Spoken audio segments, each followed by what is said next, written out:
Let's move over now to Ile-Ife, where there was heightened security at the Osun State High Court in Osogbo as the suspects arrested in connection with the ethnic clash in Ile-Ife, of course, were arraigned before the Justice Kudirat Akonwo.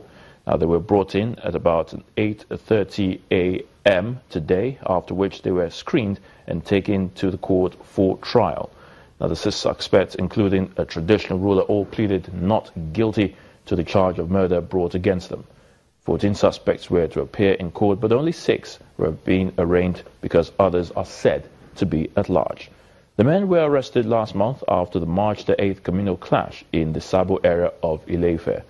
Justice Akonwo ordered that the accused persons be remanded and adjourned the case to the 14th, 15th and 16th of June this year for hearing in the case.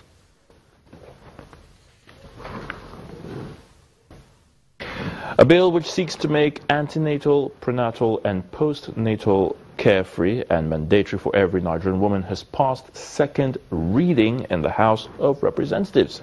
The bill, which is sponsored by Honorable Tony Moye, seeks to ensure that these women are treated in government hospitals during this critical part of their lives. The bill enjoyed the support of most lawmakers who say it will not only save lives, but will also ensure that the basic minimum package of health services as provided in the National Health Act and covered under the Basic Healthcare Provision Fund are provided.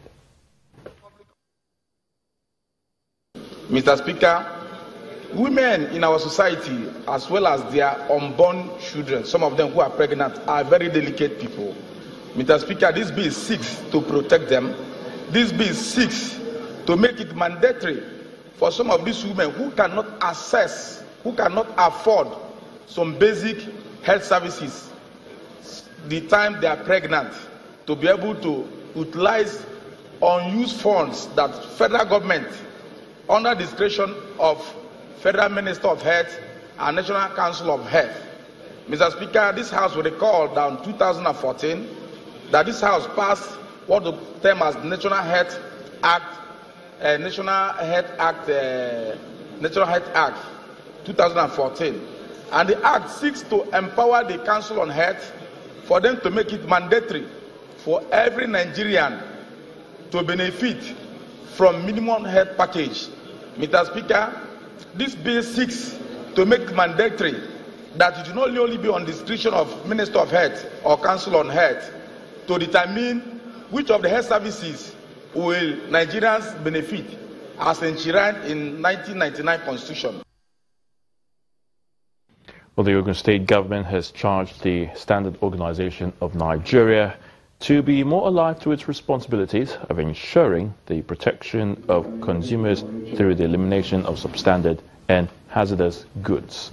The State Commissioner for Commerce and Industry, Mr. Bimbo Ashiru, told participants at the one-day seminar that the magnitude of substandard goods is harmful to Nigerians. The management of the SON, represented at the event, asked consumers to demand premium quality of products that are purchased.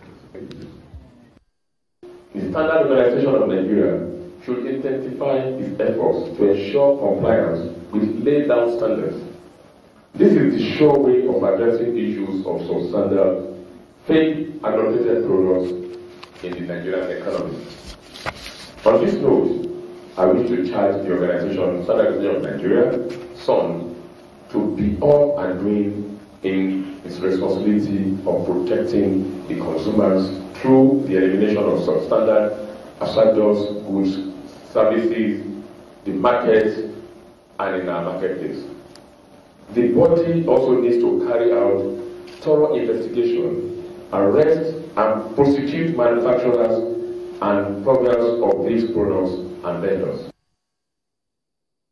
Ogun State Commissioner for Commerce and Industry there, Bimbo Ashiru. Let's move over now to the southeast, and we're in Anambra State, where Governor Willie Obiano has appealed to pharmacists to adopt best practices as applicable in developed countries of the world to help improve healthcare and address the challenges of quackery and substandard drugs. The governor made the comments during a meeting with members of the Pharmaceutical Society of Nigeria at the Governor's Lodge. Governor Obiano took time to explain the three-pronged approach of his administration to health, saying patients' welfare and training of health workers is paramount. He gave an assurance that his administration will explore greater partnership with the society to bring better health services to the people. There are some drugs you can buy off the shelf. There are some drugs you cannot buy off the shelves. And when you visit the doctor will not give you any drugs. You go to the pharmacy, normally Walgreens or CVS, as the case may be, and take your drugs. And what that does is that they ensure that the quality of drugs you're getting is correct. Some of your members do lend their certificates or endorsements to some pharmacy stores, and they are not in that store at all to know what's going on. So clearly it's an abuse of, and I believe the association should be able to punish such members. You should not put your license and give it to a whack, and because they saw your sign and they believe, they are supposed to believe that when they go in there, they will get the proper drugs and proper prescriptions.